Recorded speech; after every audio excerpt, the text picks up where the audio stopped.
बटाटा, गाजर, कोबी, सिमला मिरची ह्या भाज्या वापरून चटपटीत पदार्थ करता येतो हे तुम्हाला माहिती आहे का? श्रावण महिना आहे, कांदा लसूण खायचा नाहीये, तरीही चटपटीत पदार्थ करायचा आहे, तर ही रेसिपी खास तुमच्यासाठी. नमस्कार, आऊचा खाऊ या युट्यूब चॅनलवर मी मेधा तुमच्या सगळ्यांचं मनापासून स्वागत करते. आज आपण बघणार आहोत पोळी सँडविच. चला तर रेसिपी बघूयात. इथे मी पाव किलो इतका कोबी घेतलेला आहे. आपण हा किसून घेणार आहोत.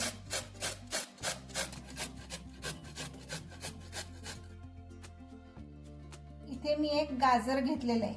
हे गाजर स्वच्छ धुवून घ्यायचे, त्याच्या दोन्ही बाजूचे कडांचे भाग काढून टाकायचे आणि हे गाजर किसून घ्यायचे.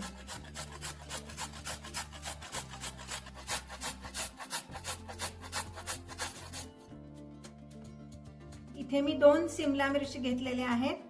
या स्वच्छ धुवून घ्यायच्या आहेत आणि मग बारीक चिरायच्या आहेत. चिरताना आतल्या बिया आपण काढून टाकणार आहोत.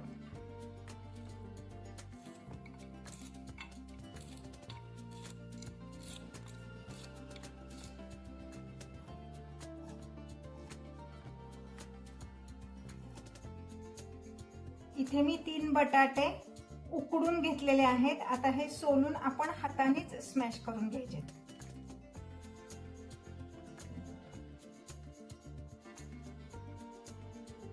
तुमच्याकडे जर फोर्क असेल तर फोर्कनी बटाटा असा स्मॅश करा. जास्ती छान स्मॅश केला जातो. स्मॅशर पेक्षा फोर्कनी पटपट होतं काम. कुठलाही पदार्थ खमंग करायचा असेल तर भरपूर कोथिंबीर ही हवीच. इथे मी साधारण 1 वाटी एवढी कोथिंबीर घेतली. स्वच्छ धुवून घ्यायची आणि बारीक चिरून घ्यायची.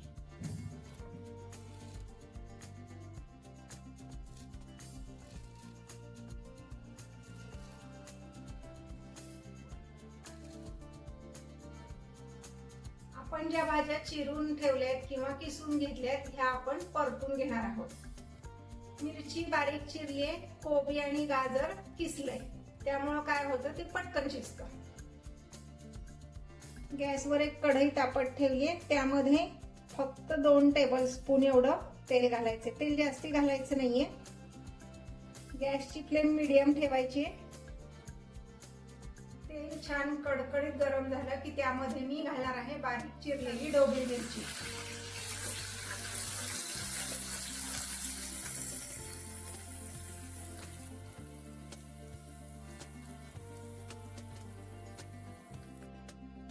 कढईमध्ये आपण सगळ्या भाज्या एकदम घालणार नाही, कारण प्रत्येक भाजी शिजायला लागणारा वेळ हा वेगळा असतो.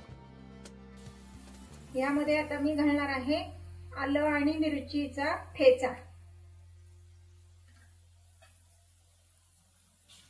आपण आधी गरम तेलात मुद्दाम घातला नाही, कारण त्याचा खाट उडतो आणि करपतो तो ठेचा. म्हणून आधी सिमला मिरची घातली आणि मग मिरचीचा ठेचा घातला.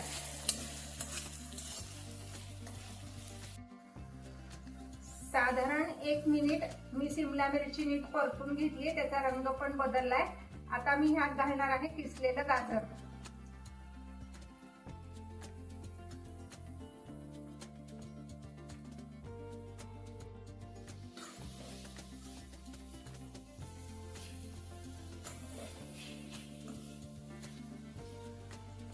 यामध्ये घालणार आहोत किसून ठेवलेला कोबी.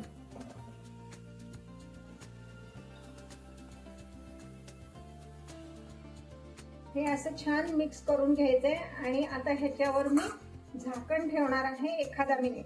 ह्या भाजीत आपण कुठेही पाणी वापरलेलं नाहीये.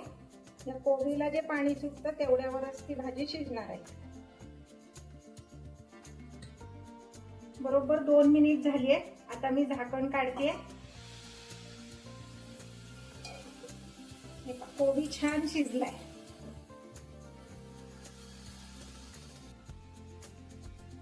आता यात घालणार आहे कोथिंबीर.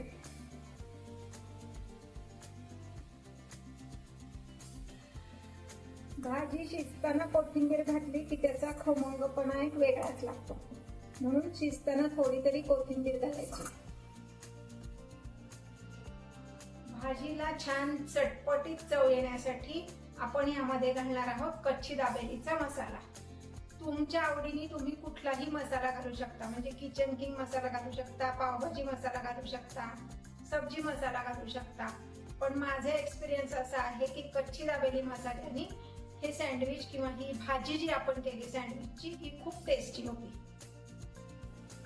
ही भाजी आता आपली शिजली आहे. यामध्ये मी घालणार आहे 2 पोह्याचे चमचे एवढा कच्ची दाबेलीचा मसाला. तुमच्याकडे कुठला मसाला दुसरा असेल तर तो पण तुम्ही घालू शकता, म्हणजे किचन किंग किंवा सब्जी मसाला तो पण घालू शकता. मीठ घातलंय चवीपुरतं, म्हणजे 1 टीस्पून.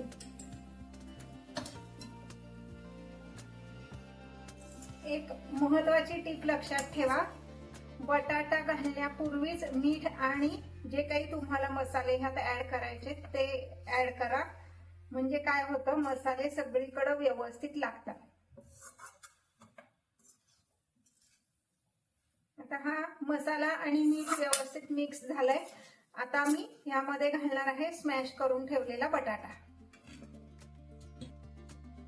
ही भाजी आपली तयार आहे. मी गॅस बंद करते आणि आपण घालणार आहोत गार्निशिंग साठी पुन्हा थोडीशी कोथिंबीर. इथे आपण एक पोळी घेतलेली आहे, अर्धी अर्धी करून घ्यायची आहे. एक महत्वाची टीप लक्षात ठेवा, ही पोळी शक्यतो शिळी असावी किंवा पोळी केल्यानंतर 4-5 तासांनी आपण हे सँडविच करू शकतो. आता ह्याला मी टोमॅटोचं सॉस सुरुवातीला लावून घेणार आहे, ज्याच्यामुळं सँडविचची टेस्ट छान येते.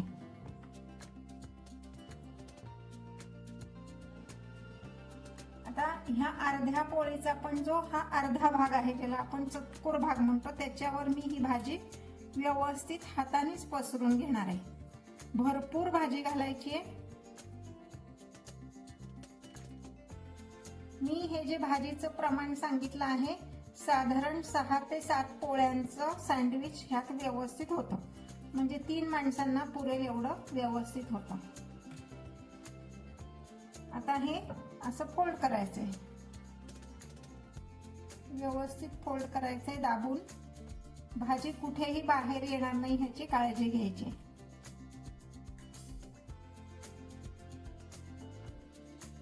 इथे मी गॅसवर आपला नेहमीचा जो पोळीचा तवा असतो तो तापत ठेवलेला आहे. गॅसची फ्लेम बारीकच ठेवायची आहे. लो फ्लेमवर आपण हे करणार आहोत. तव्यावर थोडंसं तूप घालायचंय आधी आणि मग हे सँडविच आपण भाजणार आहोत.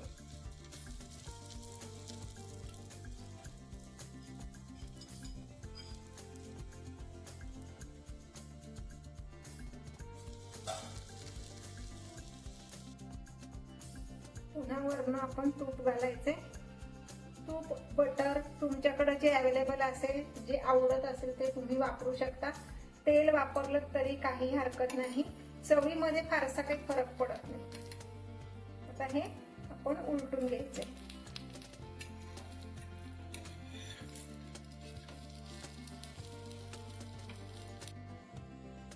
हे पहा, दोन्ही आपलं व्यवस्थित छान खरपूस भाजून झालेला आहे. तुम्हाला दाखवते का, असा आवाज आला पाहिजे.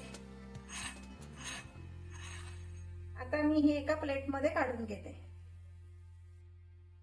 हे आपलं पोळी सँडविच सर्विंग साठी तयार आहे. ह्याबरोबर आपण टोमॅटो केचप दिलेला आहे. तुम्हाला आवडेल ते तुम्ही याबरोबर घेऊ शकता.